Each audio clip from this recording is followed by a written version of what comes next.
নমস্কাৰ দৰ্শক মই পংকজ কলিকৰ আপোনালোকে চাই আছে কৃষি জাগৰণ সন্দৰ্শকল আজি আমি উপস্থিত আছো কামৰূপ জিলা পূব মহচৰা অঞ্চলত আৰু ইয়াতে আবু তালিব নামৰ এজন কৃষকে খুব ধুনীয়াকৈ বড়ো ধানৰ খেতি কৰিছে দাদা নমস্কাৰ নমস্কাৰ কেনেকুৱা ভালে আছে দাদা আপোনাৰ নামটো আবু তালিব হয় আপুনি এইটো আপোনাৰ খেতি নহয় জানো এইটো মোৰ খেতি কিমান বিঘা মাটিত খেতি কৰিছে এবাৰ বেছি কৰা নাই 1 বিঘা মান কৰিছো 1 বিঘা মান কৰিছে ন ধানটো কেনেকুৱা দেখিছে মোটামুটি বিৰাট ভাল দেখিছে নে ইয়াৰ আগতে কেনেকুৱা ধৰণৰ খেতি কৰিছিলে ইয়াৰ আগতে কৰিছিলো হেতুতকৈ এটো মানে ভাল এটো ভাল পাইছে ন এবাৰ এটো 321 প্ৰজাতিৰ ধান খেতিটো ভাল দেখিছে ন ভাল এনে আপোনালোকে আগবাই খেতি কৰে এই ধানটো দেখি কিমান ওলাব বুলি অনুমান কৰিছে আপোনালোকে এটো আপোনাৰ 25 কৈ 26 মান 25-26 মান ওলাবলৈ ভাবিছে ন এতিয়া আমাৰ বহু কৃষকে ধান কৰে লোকেল প্ৰজাতিৰ ধানৰ খেতি কৰে তেওঁলোকে খুব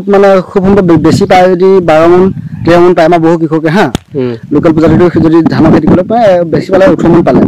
কিন্তু এই ধানৰ এইবিলাক হাইব্ৰিড ধানৰ খেতি কৰিলে আমাৰ কৃষকৰ লাভ হোৱাৰ সম্ভাৱনা আছে নে এটোতে লাভ হ'ব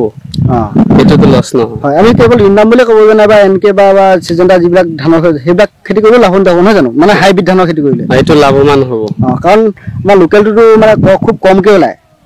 লোকেলটো কম ওলায় ন লোকেলটো 10 থেকে 12 মান হয়